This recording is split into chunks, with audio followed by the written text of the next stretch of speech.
All right, Reagan, the Green Bay Packers coming off a phenomenal second half of last year to finish 9-8 after starting, I believe, 3-6. They turned it around. They figured it out. The win total this year, 10.5. High expectations in Green Bay after that ass beating they put on the Cowboys in the playoffs in Jerry's world, in which Dallas's defense was unreal all season. And then they lost to the Niners 24-21 in the divisional round after giving up 10 unanswered fourth quarter points. They were right there, man. They were right there from being an NFC Championship game. Sharp is predicting the 14th most difficult schedule this year. So middle of the pack for the pack. Reagan, do the Green Bay Packers go back to the playoffs? And could they challenge the Lions to win the division? They do. They go 10-7. They make it back. I mean, I've been highlighting it a bunch already, but this offense has so much freaking depth. It's crazy. I've never seen a team where you can make a case for 5-6 guys as the wide receiver one. I mean, and the tight end position, they got two rookie tight ends last year between Musgrave and Kraft, put up big production. And then at the running back room, Josh Jacobs had a down year, but the year before that, he led the league in rushing yards. I mean, A.J. Dillon, you don't love him, but he's still a viable. I mean, that sounds kind of gross saying it, but viable running back? Maybe A.J. not. Dillon? No, he's bottom of the league. Probably not. But still, Marshawn Lloyd they drafted. So I mean, they got depth at the ass on the offense in their wide receiver position. And you highlighted earlier, how good Jordan Love was down the stretch. I mean, an 18-1 touchdown interception ratio, and then going into the playoff, kicking ass in Jerry's world and almost beating the 49ers. I mean, I had this team to win the Super Bowl. That's how high I was on them last year, and I don't just throw that around lightly. That was your the second take, the second take of the bracket. yeah. Well, for a little bit, it looked great. In the first half, I was taking my victory laps already. But yeah, and I mean the defense you expect it to be better. Obviously, Joe Barry's out of there. I mean, he's a guy that I'm sure most Packers fans are happy to be gone, just because they had some games early in the year where they couldn't figure it out on the defensive side of things. So yeah, Tommy DeVito cooked them. Yeah, that should have been. That was kind of probably one of the final straws there. I mean, if you let Tommy DeVito, and I believe that was in Lambeau, correct? Or no, was that in MetLife? No, it was at MetLife. I was there. Okay. No big deal. Not as bad. But, I mean, obviously they get Jeff Hafley this year, so we'll see how that goes. Love Rich Bisaccia. I mean, I think he should be an NFL coach. It's still bullshit to me that he didn't get the Raiders job after he turned it around and brought them to the playoffs after the John Gruden experience. But still, hey, that's a hell of a coach to have as your special teams coordinator, a guy that Agreed. Stepped into a position and actually won games. So love that. O-line's pretty solid. I mean, Jordan Morgan, a guy that a lot of people said they reached on. I actually thought he would go in the first round. Not to them. I thought that was quite the reach, but, I'm excited for that. I know he played tackle at Arizona, but it looks like from everything I'm seeing, he's slated in to be the right guard. Crazy Bakhtiari's gone finally. I mean, he was such a staple there with Rodgers, but he might be joining my Jets at some point as depth piece, but still has not been picked up yet. But, yeah, got him going 10-7. I'm also excited for your boy McKinney. Obviously, Giants let him walk, so I'm excited to see what he can do there in Green Bay because I know they've invested in that position a lot and haven't been able to find it because Clinton Dix comes to mind. A couple other different guys, but it seems like the Packers have never really been able to get a staple at the safety. So hopefully this is a guy that can be there for multiple years at a high level, playing at a high level. Yeah, speaking of safeties, they missed on Darnell Savage. She was one of their losses. Forgot to highlight earlier. So David Bakhtiari, Darnell Savage, John Runyon, guard Aaron Jones, Devondre Campbell. Some key adds, not a ton. They spent big money on McKinney to bring him in and Josh Jacobs.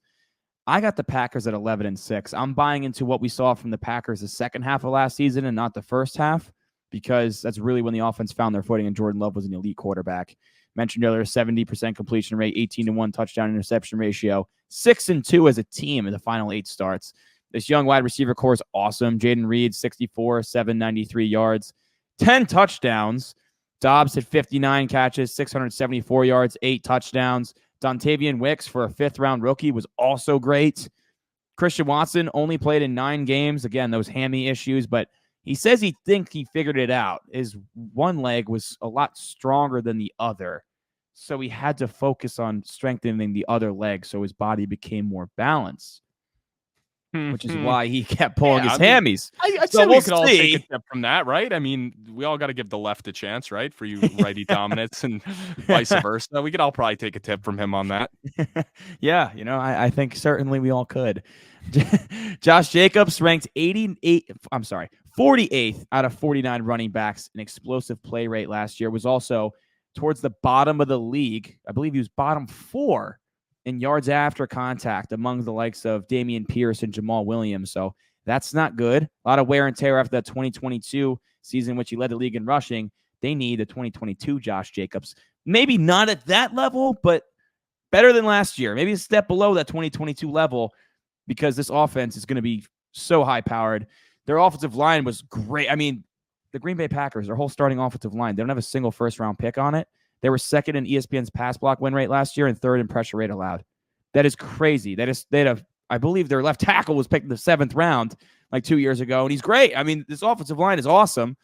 Projecting Jordan Love, he's going to pick apart defenses with this young core that we mentioned. Didn't even touch on the tight end duo, Musgrave and Kraft. I mean, that's also two awesome young guys that can really develop into security blankets. Or Jordan Love.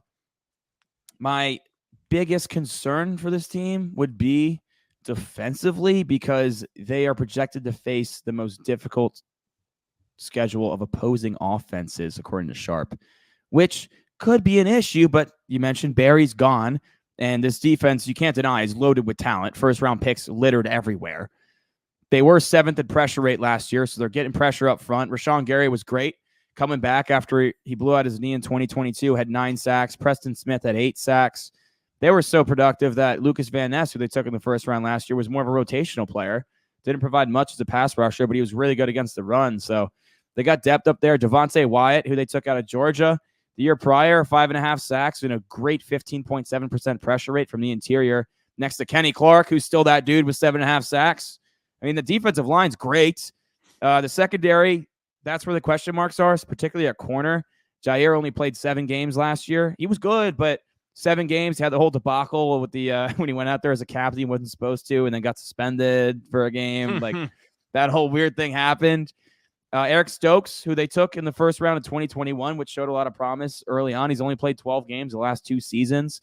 So if those 2 corners, Jair and Stokes, can come back and actually be healthy and productive like they were, this defense can be really damn good, because McKinney was one of the best safeties in football last year, played every snap, should be a really good leader in the back end of that defense.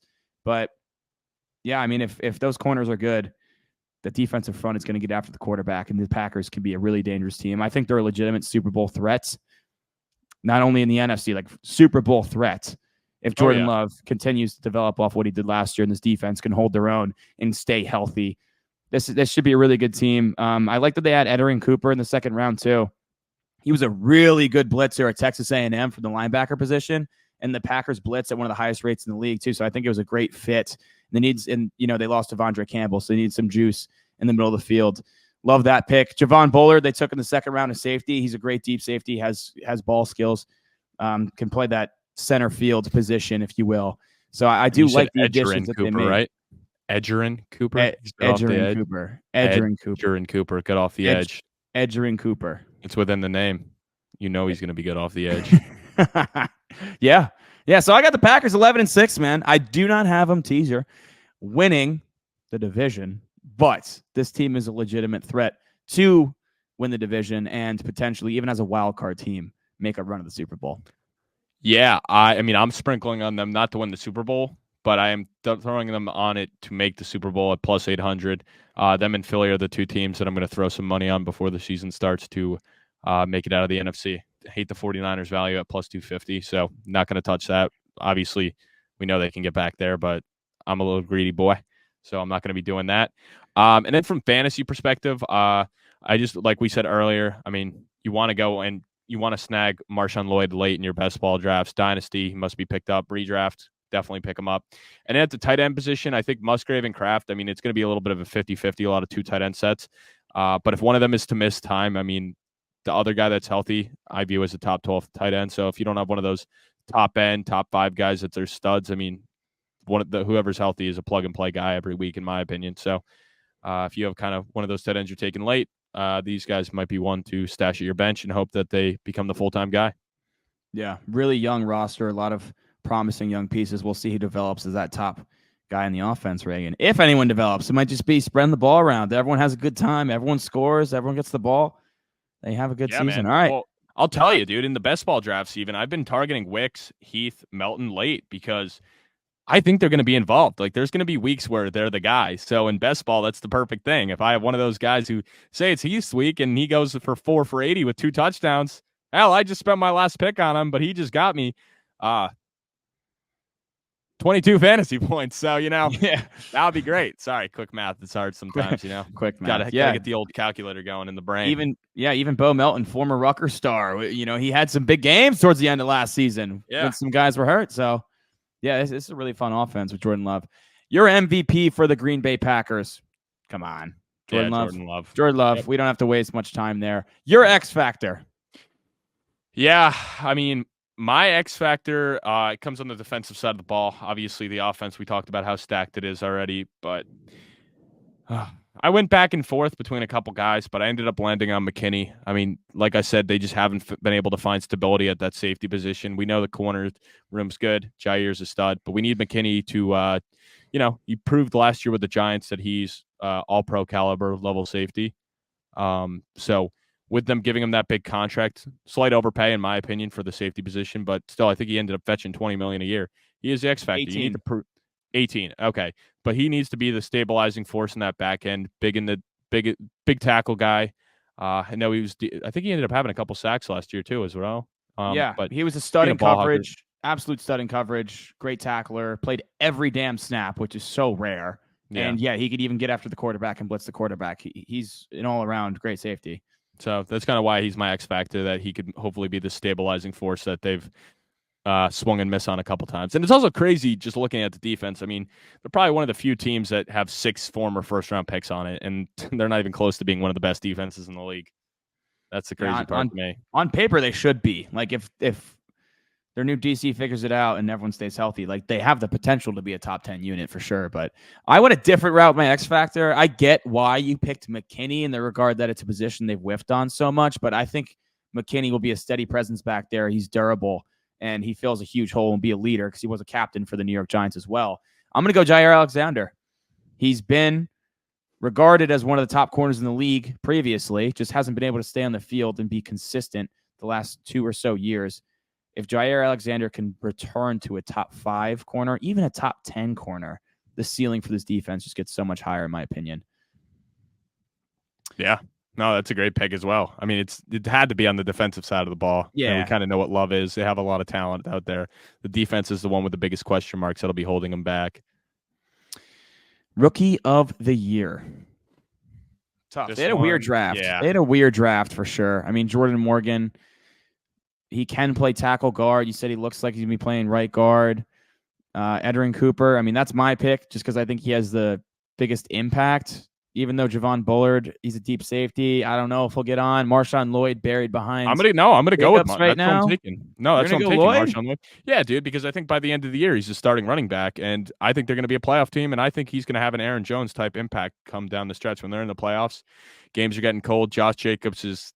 I don't want to say he's going to be as bad as Miles Sanders, but I'm definitely skeptical that he got paid big in the offseason. He's aging. He clearly took a step back last year, so I'm going to go with Marshawn Lloyd as my rookie of the year. I think to start the year, he might not get enough touches, but eventually he's going to win that number 2 job from Dillon, and then he'll go win that number 1 job. And yeah, down the stretch, Green Bay is going to be in the playoffs, and they're going to be running the ball down their throat with Marshawn Lloyd this time around, because clearly that recipe was working last year with Mr. Aaron Jones, which I still think it's crazy they'll let him go, but that's another issue. Depoy, Reagan. Wait, who was yours? I said Cooper. Oh, that's right. Okay, sorry. Depoy, 6 first-round picks in this defense. It's tough. I mean, I already got my X factor. That doesn't mean he's going to be their best player. I'll go with Quay Walker. I mean, no. I'm not going to do Quay Walker. Yeah, I'll go with Rashawn Gary. I'm going Rashawn Gary. I was going to say Quay Walker over Gary or McKinney would be crazy. No. I'm going to go Rashawn Gary. I mean, he's obviously a mauler. He's a Jersey guy too. Pretty cool. Yeah, pretty Paramus cool. Catholic, baby. Another case of Jersey guy going to Michigan. What else is new? Never can keep them in state, but we still love him for it. Got to talk to our boy Coco about that. Yeah, Coco, what the hell are you guys doing out there? I mean, at least you kept Bo Melton, but come on, keep the actual studs in the house.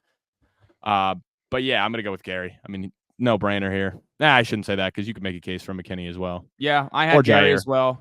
as well. But I'll make the case for McKinney just Yeah, let's hear because it. you touched on as the X factor where they've really lacked the talent back there for a while.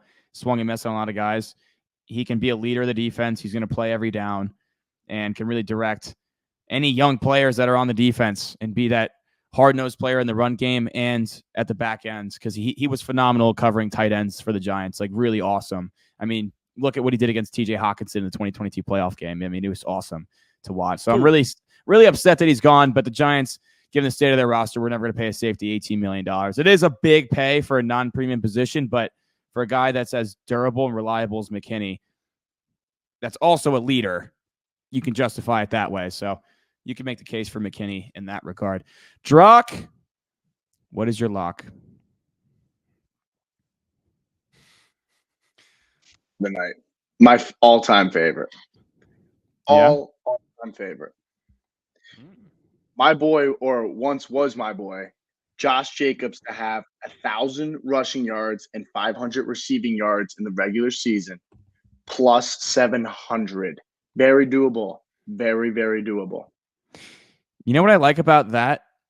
That Josh Jacobs, he was never really used a ton as a receiver in Vegas. I think he averaged roughly 3 receptions per game. But he said how he liked that LaFleur and the Packers staff has indicated to him they're going to let him get a lot of work as a receiver and utilize him in that regard, which you wouldn't think of Josh Jacobs as a big receiving threat because he led the league in rushing 2 years ago. And last year was just a wash of a year. But if that actually comes to fruition, I think he can easily get 1,000 rushing yards if he stays healthy behind that offensive line and in this high-powered offense. The receiving yards is where it gets a little dicey. If that actually happens, where they do use him a lot of the backfield, more so they did in Vegas, I like it at those odds. Yeah, I mean, I obviously was just shitting on the guy. Yeah, you're just shitting on the guy saying Marshawn Lloyd's going to take his job, so you probably don't like it. Hey, man, if I end up being wrong, then sure. I mean, if he returns to the Josh Jacobs we saw 2 years ago, I think the sky's the limit. And it, obviously, like Colin said, it's the Green Bay offense. I mean, they really like to utilize these running backs as pass catchers. I mean, Aaron Jones has been one of the most dynamic pass catchers at the running back position over the past couple of years. And even A.J. Dillon, they've used a lot as a pass catcher, which I don't get it. But you would think Josh Jacobs is an upgrade over him as a pass catcher. But I expect Marshawn Lloyd to be used as well there. But all are big guys, too. I mean, I saw Marshawn Lloyd's 220. A.J. Dillon's a big guy. I believe Josh Jacobs has got to be over 200 as well. So, I mean, it's just a big backfield. So it'll be interesting to see if Jacobs is the goal line back or they give it to A.J. Dillon. Yeah, Jacobs is okay. I guess he's 5'10", but I would like to know how much he weighs. How much do you weigh? 220. 220. Yeah. So that's crazy. So they all their running backs are over 220. So that is good for the pass catching aspect that none of them are these little scat back type guys that we see on other teams. They're all big boys, so they'll all get their opportunities. So that's a fun one, Drock. I hope you're writing all these down, Drock, so we can keep track of them for the season as well. He's definitely not. We're gonna have to watch it through. I've got to. Yeah. He did. That's yeah. a no. Yeah. Okay. Obviously, he's got him down. There is bet slips. He just has to sign in the DraftKings. No worries. Yeah. Oh, I don't know if he's going to take all of them. That's a lot. I'll put 100 on every single one of them. I'll screenshot and I'll put it on Instagram. Okay. Oh fuck yeah! So proofs in the pudding, baby. 3.2K pending. Actually, we got to think of we got to think of a punishment for him if he goes 0-32. I'll shave my head. Yeah, I think that's fair. Yes, I think if you go 0-32, you have to shave your head. Is that a deal? Oh, that's so good. That's the perfect punishment. There you go. And then if you go 0-32 would be really difficult to do. I think you got to shave your head and do a lap around Hoboken naked. No, the head's good enough. I'll run 3 miles in my little short shorts with a shaved head. I'll do you one bet. If you go barefoot. If you go 33%, I'll shave my head. I'll give you that. If you go 33%. How about 10%, dude? Some of these are long No, because some of them you took were even odds. I think I've taken maybe 3 that were hovering around the even odd mark. Fine. If you go 25%. If you go 15%. So what would that be? Like If you get 6 out of the 32, how about that? I will shave my head. 5. No, that's fair. That's very No, fair. 6. 5. No, bro, 6. No, 6 is 5. fair. 6 is fair. 6 is fair. That's All right, 20%. Deal. 6 is fair. That'll be a funny one. Wow, that's awesome. That'll That'll be a funny one come the end of the season. I know.